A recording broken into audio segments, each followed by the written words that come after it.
you've just been very genuine and shown love from the beginning. So thank you for having me, bro. Absolutely, I appreciate it. Your platform is substantial.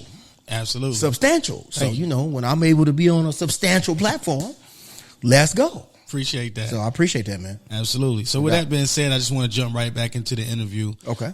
You was on 1 Hour Talk with Mozzie, you know, and that kind of introduced you to my audience, my platform. Had a great time. Absolutely. Great time. Great energy, great guests, great host. Great. It's awesome. Right. It's awesome. If y'all haven't watched that, what are you doing? Go watch that. Well, don't watch it right now, but go watch that. So we got him back in the building, man. So glad to have you back on the platform, my guy. Yeah. So you say you from Charlotte, born and raised, bred here in Charlotte. Born and raised, bred, for sure. Talk to me about Charlotte, man. I mean, it's, and I'm everything in Charlotte. Like, since Cam left in 2015, the Panthers have, been terrible. The Hornets have been terrible for a long time, but I don't care. I everywhere I go, I let people know I'm from Charlotte, born and raised. I was born up on the west side of town, off of Batesford Road. For any of y'all who know what that is, that's in the area of West Charlotte Senior High School. That's a very legendary high school and all that kind of stuff. And I love Charlotte, man. I'm 704. And I mean, I don't want to. No, fuck it. I'm just gonna say it. I mean, when people are from a place and then they don't want to rep that place or they want to shun it, I'm like, I don't get that. I don't get it, because even if it's a place that has some negativity or whatever it is, it's the place where you were given life. You came into your life in that place, so that's how I get down. So I'm a rep Charlotte. Period. No doubt. Yeah, I'm a rep it. No doubt. Yeah. What's some of the things that you can remember from Charlotte back then? Matter of fact, fuck it. Let's just go all the way on record with it. Okay. One of the biggest moments for Charlotte, I would say. Okay. Kings of Comedy. Yeah. What was that in 2000? That was let me think. Make sure I don't get my years wrong. I think that's about right. 99, 2000, 2001. And they taped it here. They taped it. Did you know that? Yeah, in Charlotte. Yeah, they taped it here at the old Charlotte Coliseum. That's the so the place where the Hornets used to play is out near the airport.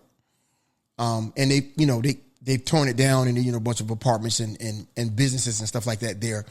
But that's where the movie that everybody saw, that's where they filmed it. That's Kings crazy. of Comedy right here in Charlotte. Yeah. Yeah. Yeah. What do you think about Kings of Comedy though? You a comedian. Yeah. However that you got, brought into being, started your path on being a comedian. Yeah. Who was some of your, greatest influences when you started your creative process with being a comedian? But the Kings of Comedy, that was big. Steve Harvey, Bernie Mac, Cedric the Entertainer, D.H. Hughley, D.L. Hughley. D.L. Hughley, yeah. And how big was that for Charlotte to bring that here to Charlotte? I mean, at that time, Charlotte was, I'm going to say, emerging its way to be on the map. It wasn't on the map like it is now. And the way I describe that is anywhere I go, especially in America, I could just say I'm from Charlotte and people get it right away. I say I'm from Charlotte, they know what I'm talking about, just like that. It used to be where I'd have to say I'm from Charlotte, North Carolina. You know what I'm saying? Or sometimes people would be like, Charlotte, that's in Virginia, right? I said, no, that's Charlottesville, So, you talking about the place down there by the beach? Yeah, me and my girl went there. No, that's Charleston. So once you get to, you know how I go, once you get to where you can just say one name, now you done got there, Atlanta, DC, Miami, Chicago, Dallas. So around that time, we had the Hornets, we had the Panthers, but that was a big deal because that's before social media. So that's a big deal to have the Kings of Comedy to do its thing right here in Charlotte. That was, Did it help put us on the map? For sure. Especially anybody that's old enough to remember that's where it was. That's where it was filmed. So yeah, it definitely put a punch in it. So what else can you say made a great impact on Charlotte? That was one of those epic moments, just like the Kings of Comedy was. Yeah. Of course, I've already touched on the two biggest things was, us getting pro sports. When you get pro sports, I mean, that just says that you've arrived in so many different ways. You have the commerce, you have the infrastructure, you have the people, you have the swag. That's what it says. I think we got the Hornets. I believe we got them in 87. If I'm off by that, it might be, if somebody's out there like, no, it ain't. I mean, if it's not 87, I think it's 86 or 87. And then, and I know when we got the Hornets, because I jumped up off the couch when we got the Hornets. We got the Hornets. We were awarded the franchise team in 94 because it was us and Jacksonville that was awarded at the same time. And I knew that, we started the inaugural season in 95. So those two, getting two pro sports teams, there are many cities that only have one pro sports team. Once you get multiple, once you get football, basketball, or any combination of it, football, baseball, basketball, whatever, it's saying something about that city. It is. That was a big thing. We've had several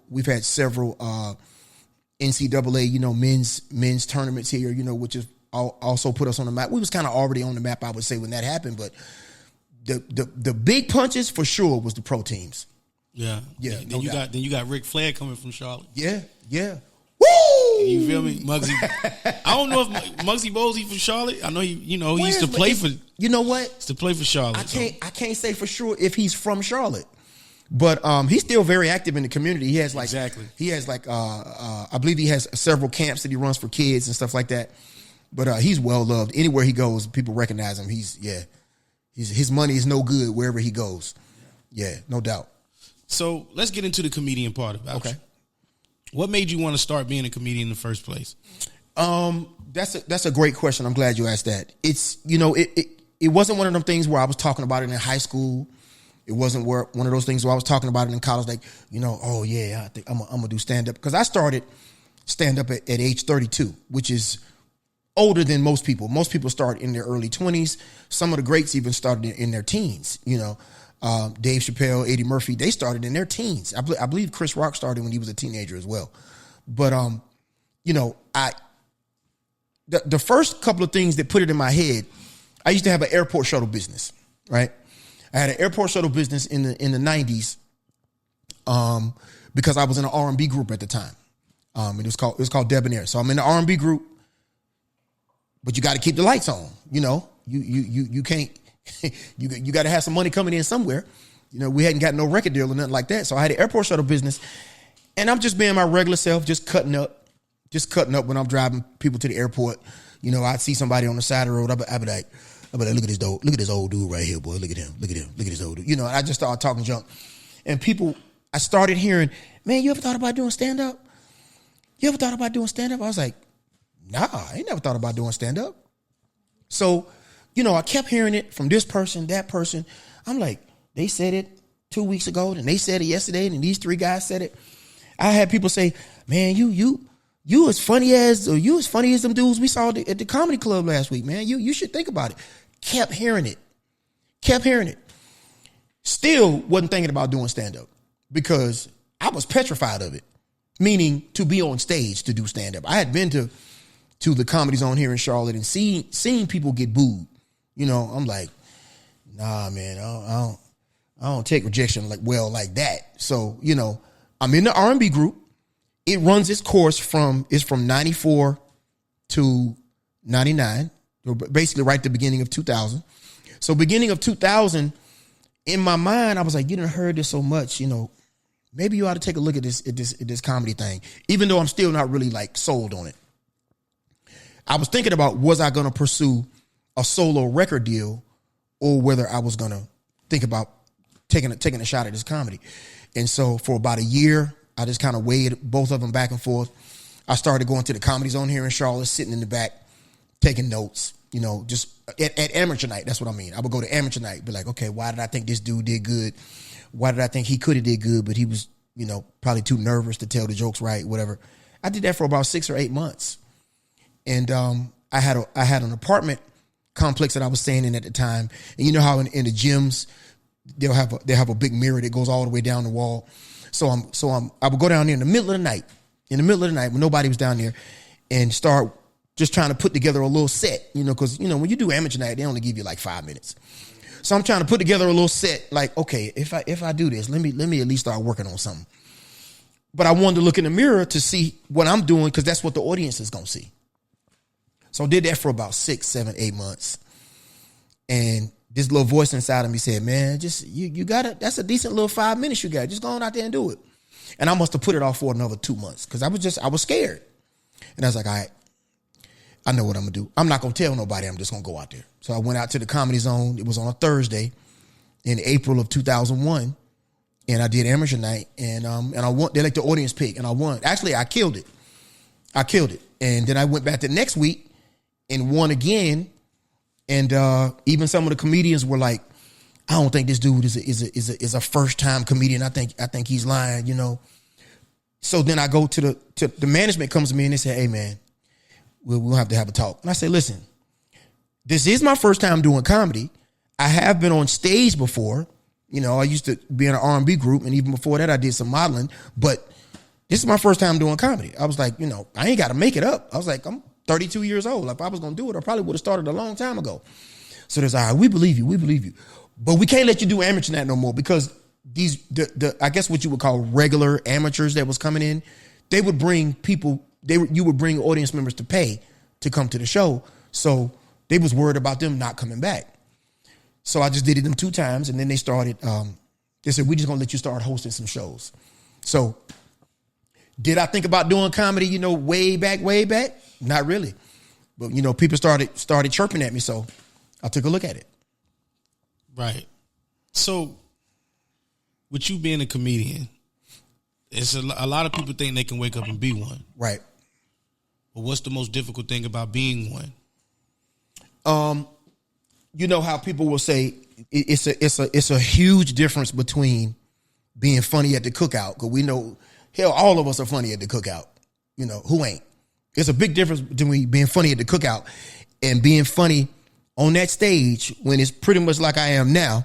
It's coming to the stage, your headliner, give it up for Dave Martin, and they play the music and everybody clap. Then the music go off and it's just you and the microphone and a light.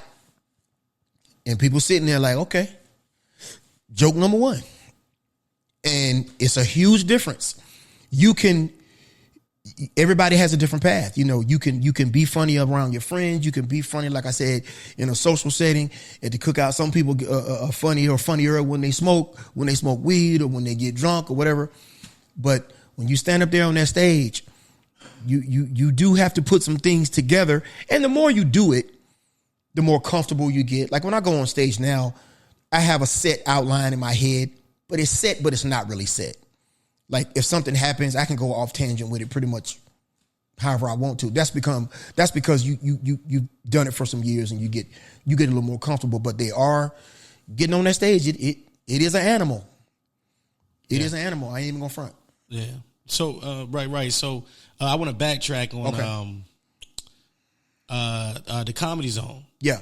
So the Comedy Zone, I was hearing that the Comedy Zone is known for, if you're not funny, they kicking you off the stage. How true is that? I'm not aware that they do that now. I haven't been to an amateur night or an open mic in 100 years. As far as I know, they don't do that. So what they used to do is they used to just have amateur night and let the audience pick it. Okay. You wouldn't really get booed or something like that. But in the 90s, and I think even into the early 2000s, they used to have Urban Night. They used to have us every Tuesday. Now we're gonna let you know. We're gonna let you know in about 30 seconds. If you come out there and you say something stupid, we're gonna let you know. It didn't really happen to the people that was, like the hired people, but if it was a new jack or somebody that was doing a guest set or something like that. And I want to be fair to the people of Charlotte. It wasn't like black folks in Charlotte was just looking to come up there and boo somebody. I won't say they were savage like the Apollo. It wasn't like that, but you wasn't gonna get no free laughs. It ain't the United Way. They just ain't gonna just give it back to you. So when you feel you gotta earn it. So when do you feel like a comedian can start getting paid, like for gigs? I'd say everybody's different because some people are funny right away, and some people, have to work on it more, like maybe 2 or 3 years. I'd say if I had to put an average on it, for all of the tons of comedians that I've seen and run across over the years, and including myself, I'm gonna say probably a couple years before you could really expect that somebody's gonna pay you. And when I say pay you, that's, for an opening spot, 15, 20, 25 minutes. You probably looking at about 2 years. I've seen people that's funny as shit right out the bat though, and I'm like, I'd hire him and pay him like right now. But can you break that down though? Like, what is this that you need in order to get paid as being a comedian? It's man, it's so many different ways to do it, man. It's just, you got to be able to connect with the audience. When I say connect with the audience, you got to be able to walk up there and you don't want it to seem, you want it to seem easy. You want it to seem natural.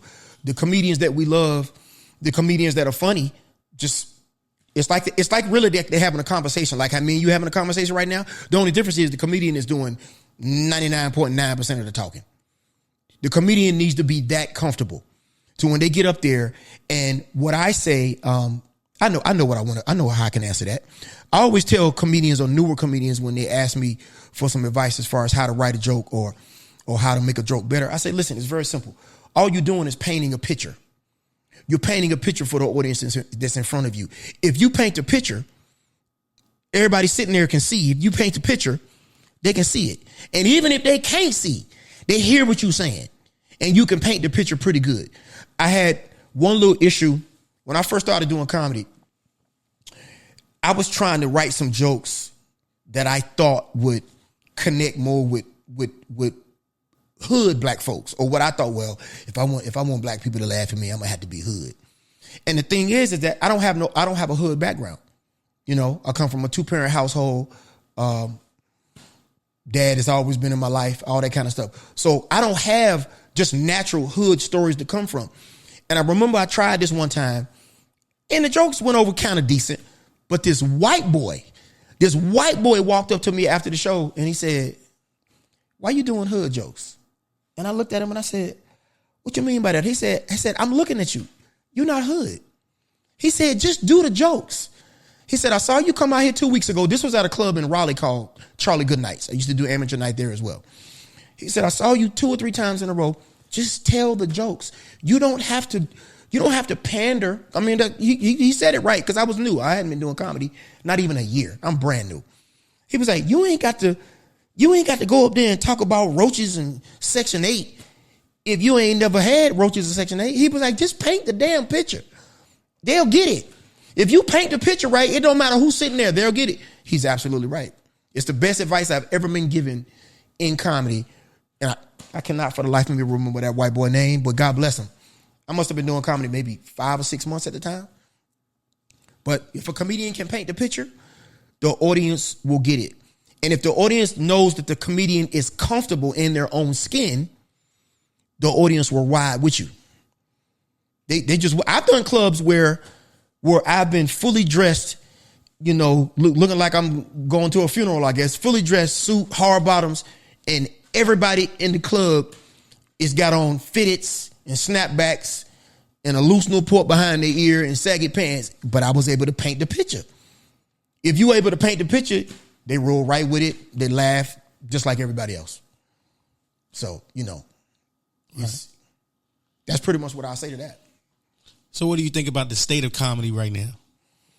I like it. I like it. The only thing that really kind of bothers me sometimes, and I mean, this ain't really the state of comedy, this is more like the state of the world, quite frankly, is the sensitivity. People are too fucking sensitive. If you come to a comedy show, at some point, I'm going to say something that somebody could say, "Oh, you stepped on my toe." I mean, comedians have to talk about situations or circumstances or experiences. That's generally going to include people.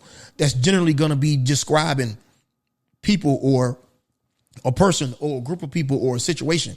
We don't sit up there and talk about our dog for 45 minutes. I don't sit up there and talk about what color the paint is at my house. So if you talk about stuff, you know, sooner or later, people say, oh, why you say that? Why you say that about? I'm like, look, if I was saying it about this person over here that you don't like, you'd be laughing your ass off about it. But then when I said it about this person in a comedic way that maybe you're a fan of, now you want to cancel me or shut me down. That would be really my only complaint with comedy is that the sensitivity of it, man. Because when you look back, I was on Instagram the other day and I was looking at some of the older clips of In Living Color and stuff like that, man. That's back when people wasn't sensitive. You could say anything, man, and they was laughing. Because I've seen a whole lot of clips, you know, since this whole Marvin Sapp thing came out. You know, it's been a ton of memes on that, and a couple of them was from In Living Color. And you could say anything back then, man. You wasn't getting canceled. Now you gotta be a little careful, because people be looking to cancel your ass. You gotta be a little careful now. Yeah. So how do you react to that when the fans or the audience may not like certain jokes that you say? It offend them? I'm pretty good at navigating it, because the thing is that if I go on stage, or even the reaction videos that I post online every day, if I worry about there's nothing I'm gonna say or no joke I'm gonna do, no reaction video I'm gonna do where every single person that sees it is gonna like it. That's just a fact. Any comedian knows that. From me to Dave Chappelle to Chris Rock to Kevin Hart, anybody knows that. So if 7 out of 10 people like it, I'm winning. That's the same formula as when I'm on stage. If it's a row, if it's all these rows and it's 10 in that row, 10 in that row, 10 in that row, if 7 of them is laughing, slapping their knee, you winning. I can't worry about the 3 right here looking at me, you know, with the stone face and their arms crossed. I can't worry about it. I did a joke about I said something about Whoopi Goldberg one time, and this girl got mad at me. But her friends were all laughing. It was like 4 of them over there. She was mad, but her friends were laughing, and I was like, "Your friends laughing? What you want me to do? You want me to go back in time and take the joke out of my mouth and throw it in the trash because you don't like it? They laughing. So ain't nobody gonna like everything you do." Well, you know what? I want to say this. I want to talk about this though. You being a comedian and your writing process of writing jokes, right? A lot of times you see Mike Epps, you see Kevin Hart, you see, you know, the only person I probably wouldn't think that would do it, that I haven't seen do it yet, was Dave Chappelle. But most of these comedians, they're saying the same jokes in every other state. You know what I'm saying? So they're repeating material. Let's talk about borrowing jokes. Do comedians borrow jokes from other comedians? Absolutely they do. That's why I don't post stand-up clips. Absolutely they do. Borrow shit. They steal right the fuck out from under your face if they can. Yeah. It's a thing. You'll notice that I do not put stand-up clips on my Instagram. I don't do it because it's a couple reasons. Because I don't want to give people free stand-up that's going to get reposted and reposted and if it's a really good, if it's a monster clip, we've all seen them. I'm like, oh, that shit funny as hell. And you'll see it on somebody's page who's not even a comedian. Or you'll see it on somebody's large page who's not a comedian. They just might be somebody who shares content. Then you'll see the comedian on there. So it's not on the actual comedian's page. So he's getting none of the views, nothing to go. If he's monetized, he's getting none of that. Then they won't even tag the motherfucker. I see this all the time. And I'm petty. I'll be like, hey, who is this comedian? I'll know who the comedian is. Or I'll say, hey, could you put this comedian's at? In case some people want to go check out his page, I'll know who the comedian is. Most of the time. Just ignore my comment. Won't say nothing. So that's one reason why I don't post stand up with that, because people don't understand what they're doing. I don't think people realize sometimes that that it's disrespectful to just post somebody's shit and don't tag them. So that takes that out. And the other thing is, if you post stand up, it could be some dude that's in Nebraska who just ain't that good at writing jokes. Or he sees what I did and it's funnier than what he's doing. So he takes it and does it for a whole year out in the Midwest, and there's a very good chance my path may never cross his path. Or even worse, you could have a famous comedian, and it has happened. You could have a famous comedian take something. They already have larger numbers than me, larger following, larger IG, larger TikTok, larger everything. They're known. I'm not. They go do it on a special. People won't even believe my ass if I tell them that it's my joke. They won't even believe me. Right. Nigga, shut the fuck up. That ain't your joke. I saw such and such do that joke. I said, well, I got a video of me doing this joke at such and such. I don't give a fuck about that. Because once they that big, they just give it to them. So the way that I protect myself, I don't post it online. I mean, I give you a minute worth of free comedy every day. Listen, if you see my page, you know I'm funny. Let's not be stupid. Okay, you know I got it. I give enough everything in my reaction videos for you to know that I'm gonna be funny when you come see me live. And then it's one thing, like every comedian having their own identity. Yeah. Right? Yeah. You know, so when you have, you know, you thinking like, well, I'm gonna do my homework and I'm gonna look at the legends. You got Red Fox, you got Robin Harris, Yeah. you know, Richard Pryor, Eddie Murphy. Yeah. Also, those are guys that can say stuff back when people wouldn't be sensitive. Right. Right. All icons. Yeah. But also you got to put Martin Lawrence in there. Oh, for sure. Dave Chappelle. For sure. Chris Rock. For sure. I'm gonna say Eddie Griffin. Eddie Griffin is a monster. Yeah. Have you ever seen him live? Yeah. Eddie Griffin is one of the most underrated dogs in the game. Okay? And I'm going to take it this far. All those people that you just named, like current day, they're not going to go behind Eddie Griffin. I said it. All those people that you just named, they're not going to go on the show and go after Eddie Griffin. I mean, they don't have to because they can all fill up an arena on their own. So it's never going to even be a possibility. But I'm saying he's like that. I saw him do here in Charlotte at the Comedy Zone. I saw him do 2 shows in a row. So it was like a 8 o'clock show and then a 10 o'clock show. Okay. On a Friday night.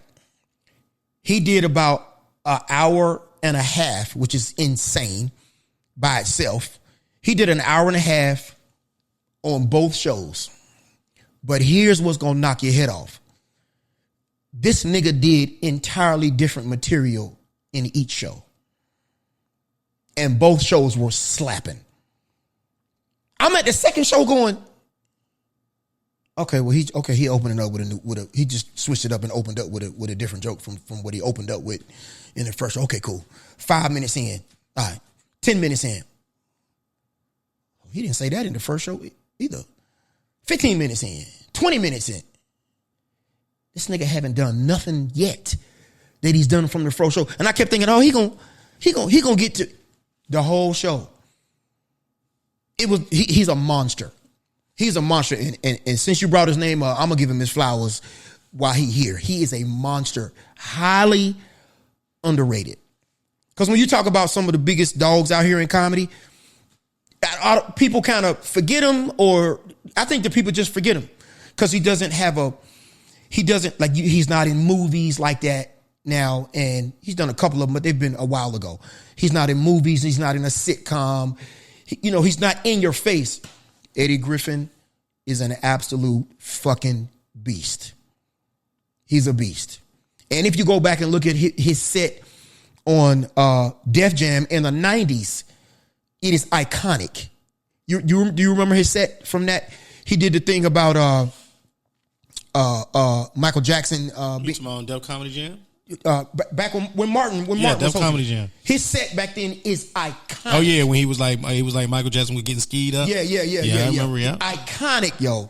One of the best sets of any of those seasons. I think they did 3 or 4 seasons. One of the best sets of the entire season, of the entire catalog. He's a monster. Yeah. What you think about Mike Epps? You know they got the We the Ones tour right here in Charlotte. What you think about Mike Epps though? Can you mention Mike Epps as being legendary comedian? I will. I know a lot of people probably will stop short of mentioning him with these other names that you just named. Maybe for the same reasons that they stopped short of mentioning Eddie Griffin. But Mike has a long catalog of work. For you to be funny, and because Mike is in his 50s, for you to be funny and be known like him and Eddie Griffin for that long, and to still be relevant and to still be funny, it has to say something. It has to. That's all it is to it. You know how many different tours he been on and stages he been on? So he got to keep writing new jokes, because if you don't, somebody will stand up in the back and holler out, I heard that joke 3 years ago in Texas. They'll tell you. So yeah, Mike is, I don't think a lot of people would probably mention him in that conversation. They just, well, you got a certain group of names that they just kind of toss around.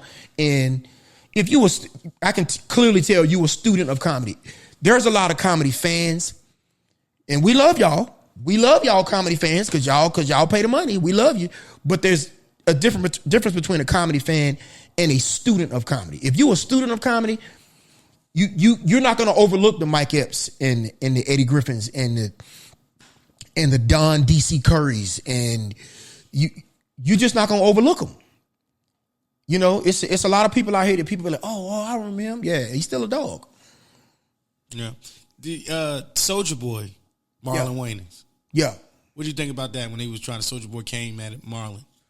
You have to refresh me. I don't remember that. I remember that there was a beef, but I don't remember.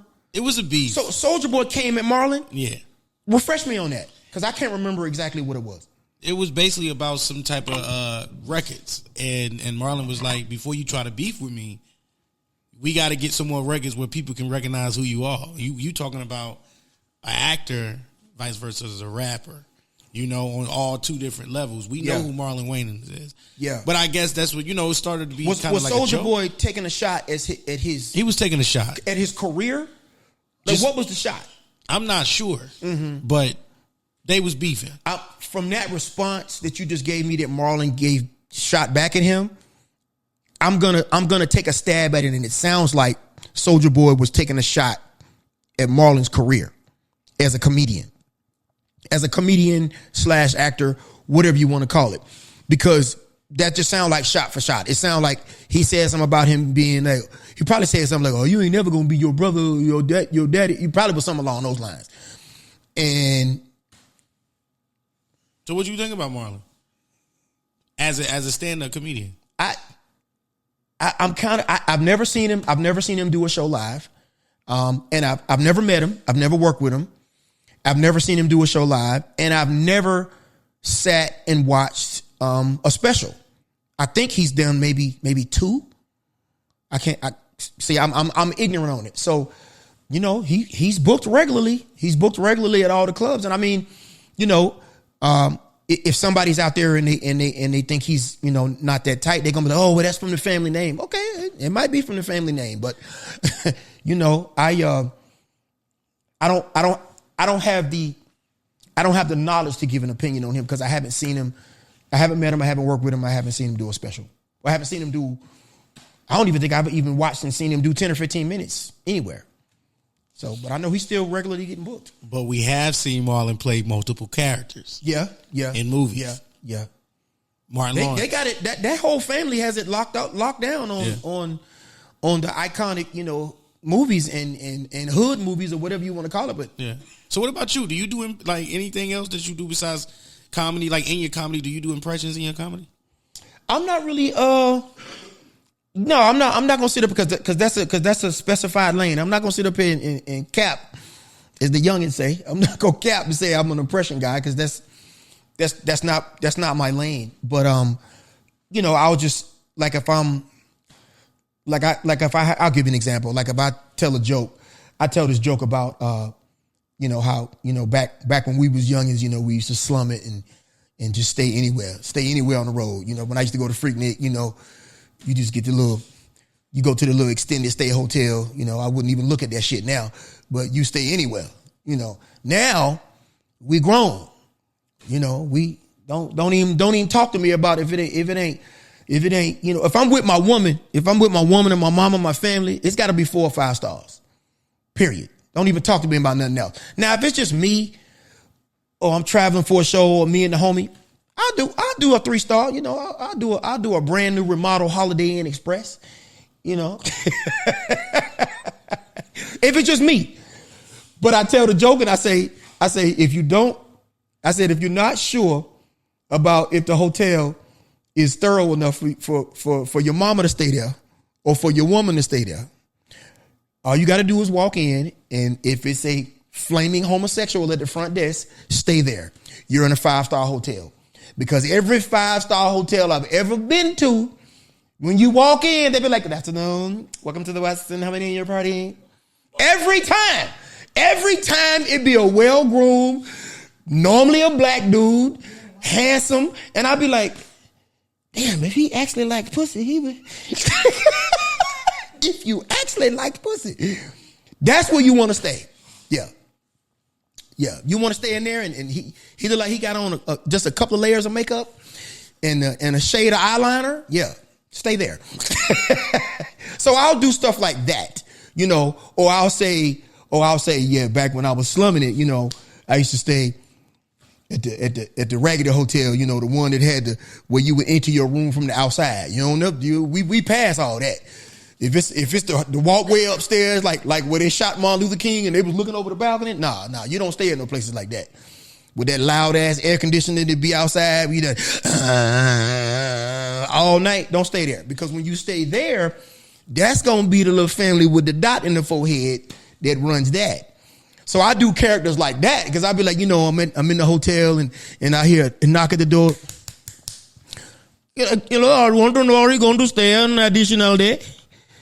Because you are tardy for the checkout time, and we want to know if you want to stay an additional. There's no problem, my friend. There's no problem. We would simply charge the card that you have on file.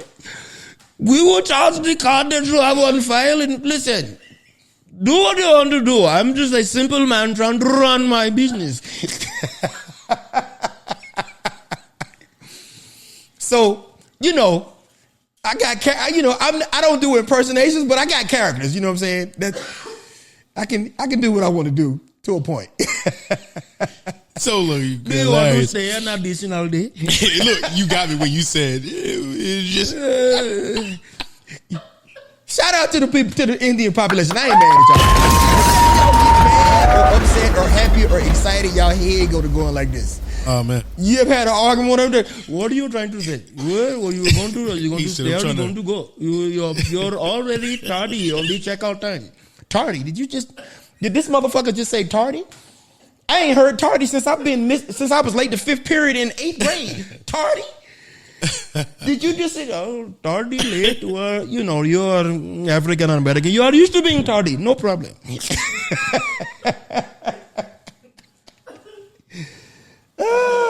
So, you know, I got voices. Well, listen, I would say this right here. So, I got voices. I'm going to do the names, and you just tell me which one is, I'm not going to say better. I'm going to just say funnier to you. Funnier? Yeah. Man, you trying to get me in trouble, man. Ooh. All right, so we'll say... you trying to get me in trouble, man. Let me see. Kevin Hart or Cat Williams? Oh, not even close. Cat. Everybody knows the answer to that. Steve Harvey. Everybody knows the answer to that. I'll say that if Cat and Kevin were sitting here. You know what? And you have to... you know what? And we're going to add this on to additional... Okay. When I ask you that and you answer, okay, tell me why. Yeah, because... Kevin is the guy commercially. A dog on that motherfucking stage, it's Cat, man. Come on. And I like both. It's like the argument that people have between MJ and LeBron. I mean, I like both. You don't have to kill me if I like one or the other. I like both. Okay? Kevin has the bag. Kevin, I'm pretty sure probably has more money in his bag than Cat. But Kevin can't fuck with Cat. And everybody sitting there watching this right now is going, nah, he right. It's not a debate. All right. Steve Harvey, Cedric the Entertainer. Cedric. Steve knows that. Steve knows that. Interesting story. The original host of the Kings of Comedy tour, most people don't know this. The original host was, as soon as I said it, I had a brain fart. it's two brothers. Joe, he's an Omega. What's the dude's name? Joe Terry. What's the last name? Joe Terry. What's his brother's name? He got a younger brother that does. Yeah, that played in Ride. He got the younger brother. Yeah, they played in Ride. Okay. The younger brother was the actual host of the first year that the Kings of Comedy went on tour. So not the movie, but when they actually started touring. Because they toured for a couple of years after that movie. He was the original host. I promise you most people don't know this. Okay? It was Cedric, then Cedric would come out, and then Bernie would come out, and then Steve would close. And y'all already know that was a problem right there. As soon as I said it. Because ain't nobody coming after Bernie. Y'all already know that was a problem. So then, because Steve had the biggest name, and I'm sure Steve had no problem with this. Steve had the TV show. Steve had the big name. Or the biggest. Just once again, this is before social media. So then, as a result of that, Collateral Damage, I don't know why I can't remember this brother's name. They fired him from being the host, and they said, okay, we'll make it so it's no drama. We'll make Steve the host because he's the central figure. So that's when they made Steve the host. And the second year is when they bring in DL Hughley. Then it was DL, and then Cedric would go second, and then Bernie would finish. And all of them have said, I think they even said it at Bernie's funeral when the three of them was up there doing comments. All of them said, nobody can come after Bernie. They knew it. So Steve is funny, but yeah, if you got a gun in my head, yeah, Cedric. All right. Richard Pryor or Robin Harris? Oh, Lord me. That's almost a tie, I think, but I'm going to give it to Richard. I'm going to give it to Richard Pryor. I'm going to put that one in like 1 and 1A. Robin Harris was a monster. And a lot of people should go back and look at a lot of his old stuff. Martin or Dave Chappelle? That's another hard one right there. Oh man, that's a hard one right there. Dave is more of the thinker's comedian. Martin is more of the just straight up downright silly. Both of them work. I'm gonna give it to Dave, but it's close. 1 and 1A. It's that close. I don't want the Martin people coming from me, but yeah. Chris Tucker or Chris Rock? Chris Rock. 1 and 1A. Man, why you giving me these hard ass choices, man? I'm gonna give it to Chris Rock. 1 and 1A. Chris Tucker is very talented, man. He's very talented. Well, things you got coming up. You got any shows coming out? You do got a show coming up. I got a show Friday. So for, whoever watching this that's not in the Charlotte area, we're doing this in Charlotte, but I have a show in Rock Hill, which is Rock Hill, South Carolina, this Friday at a place called The Mercantile. And that's at 8 on Friday. The link for those tickets is on my Instagram. Comedian Dave Martin on everything. Comedian Dave Martin. I have a show on this Friday. Yeah. You said you did the HBO. Mm-hmm. The Bad Boys of Comedy. Mm-hmm. Diddy produced it. You got it because you said that on 1 Hour Talk with Mozzie, but I wanted to go back on that. Okay. Try to get more of the story on that. Okay. Walk me through it. So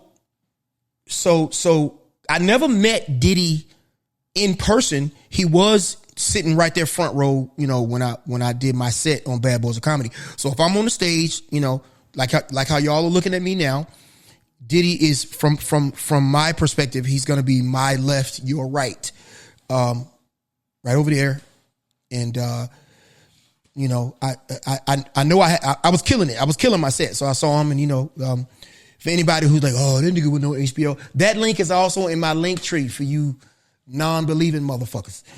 That link is in my link tree on my Instagram and anywhere my link tree is. But so Diddy was sitting right there, And I do remember that it was a party somewhere after that show. And I know I said it when I was here the first time. I was too broke to go anywhere. I was broke as hell. So they flew us up there, put us in a hotel. And I got done with my set. I was just happy that I had a great set.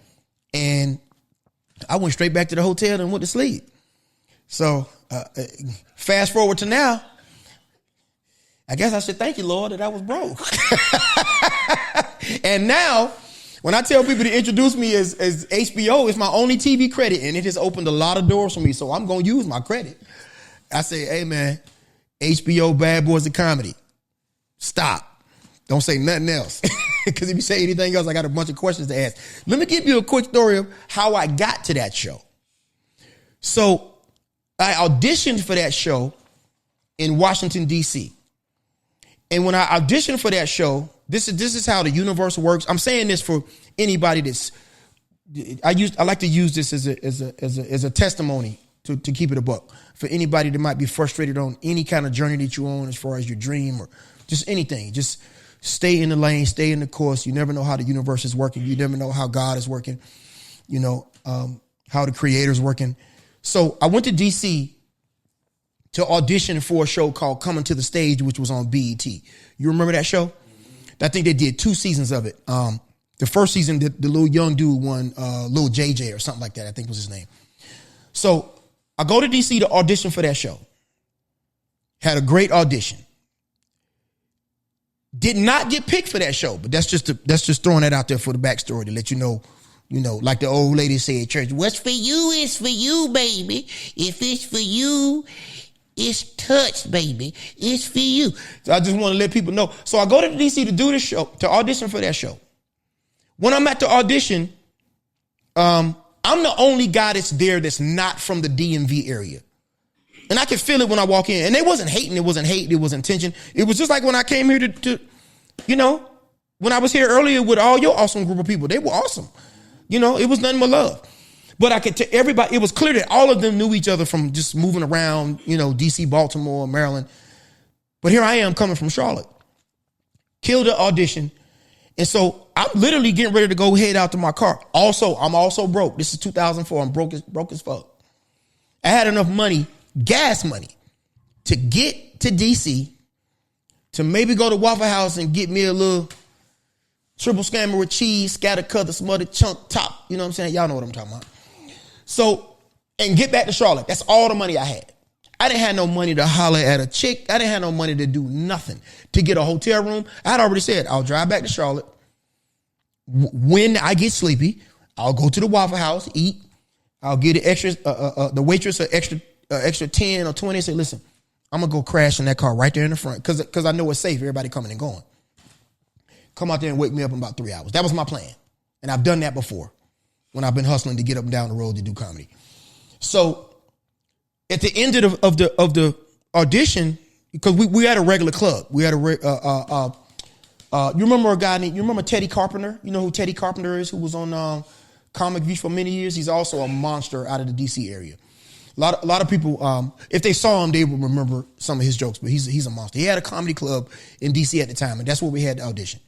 So a couple of comedians was like, hey man, you gonna stay for the next one? I was like, stay, what you mean stay for the next one? They're like, no, it's another audition. I said, bro, I don't even know, like tell me what it's about.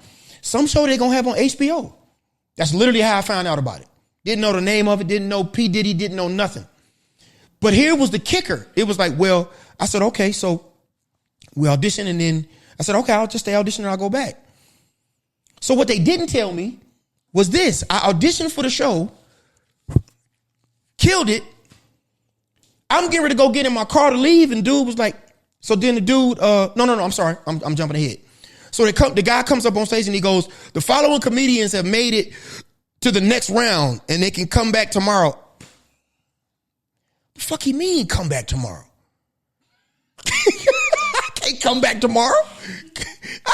What is he talking about? So what they did was they had maybe it was 20 of us that auditioned. Then they cut it down to 10 who came back on Saturday. Then they cut that down to maybe I think 6 or 4 who came back on Sunday. Then you got seen by the actual talent scouts for the Bad Boys of Comedy. That is Tina Graham, who I will love till I die, and Bob Sumner. Both of them had all their hands on all the comics from Def Jam, all that stuff in the 90s. They are the godmother and godfather of urban comedy. They are. So I was like, dude, I said, I ain't gonna be there. He said, nah, man, he said, once again, showing love. And this was a dude who didn't even make it to the next night. He was like, hey man, you gotta come back tomorrow. I said, bro, I'm broke as shit, man. I ain't got nowhere to stay. He said, man, you got, I like your spirit, man. You got, I like your vibe, man. You could come stay with me and my girl. I was like, okay, yeah, that's a blessing. The trouble is, it wasn't him and his girl. It was his girl. And she was letting him stay there. And this nigga didn't clear it with her before we got there. So it was his girl's crib. And because she dating you, you stand there. Because when we walked in, she was over there cooking. And I heard her go, who the fuck is this? She wasn't like mad. It wasn't like mad. She was just like you bringing people here and you ain't told me nothing? It was like that. You know how, come on now. You know how black women are. You can't just show up with a random. Ain't said nothing about it. So he said, babe, he needs a place. I said, this nigga ain't even told her. She don't even know I might get kicked out right now. So she goes, okay, you can stay on the couch. I could tell she's not happy about it, but they were very sweet. They were very awesome. They accommodated me. I mean, I woke up the next morning. She made breakfast for us. So I stayed that following day, made it to the final cut. And that's how I ended up getting on the Bad Boys of Comedy. I did not get picked for the BET show, which is originally what I went to DC for. So for anybody out there wondering how difficult your journey is, you never know. You never know how it's turning for you. It was meant for me to be in DC. I was the only person out of Charlotte. The other people in Charlotte went to Atlanta to audition. And only one other person made the show. That was Tone X. Comedian Tone X, who shout out to Tone X because he raised me up. He helped raise me up from a pup in comedy. He's done a lot for me. So when I first started and all that kind of stuff. Also Darren Diaz Sanders, since I'm saying that. Darren Diaz Sanders in Charlotte, another comedian named Nick Lewis. All three of them have to give them shout outs. They helped me out a lot when I was young in the game. But that's how I ended up getting on the show. No doubt. Well, that's our time, man. We out of time, Mike. Yeah, comedian Dave Martin in the building. Time be going fast. Yeah. Well, you know what? Part 2. We can't get all this shit in one night. I know. Time be going fast. Absolutely. You know what I'm saying? Ladies and gentlemen, though, I brought y'all comedian Dave Martin in the building. You dropped that social media, right? Yep. Comedian Dave Martin on everything. Y'all know how to spell comedian. You know how to spell Dave. It's short for David in the Bible. Lord God. You know how to spell Martin. That's your other favorite comedian. Don't fuck it up.